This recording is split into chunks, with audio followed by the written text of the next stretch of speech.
werk met jou woede. Johannes 2 verse 15 en 16 sê, daarop het hy 'n sweep van toue gemaak en almal van die tempelterrein weggejaag. Ook die skape en die beeste en die munte van die geldwisselaars het hy uitgegooi en die tafels omgekeer. Vir die wat duiwe verkoop het hy gesê, vat hierdie goed hier weg. Hou op om die huis van my Vader 'n huis te maak waar handel gedryf word.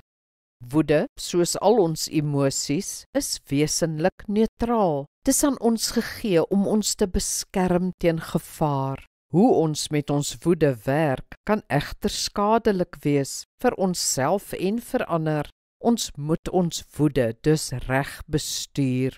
Onthou, God is ook toornig, maar hy sondig nie. Hy verloor nie sy humeur nie.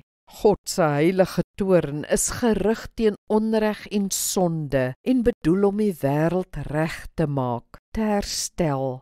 Probeer om jou woede konstruktief te gebruik. Word vir die regte dinge kwaad. Byvoorbeeld, dit wat verkeerd en vals en sondig is in die wêreld. Gebruik jou woede om die wêreld 'n beter plek te maak, om God se wil te laat geskied. Gebruik dit om onreg uit te roei, om liefde in te dra, om God se eer te herstel, sy koninkryk te laat kom. Ja, laat jou woede vir die Here werk.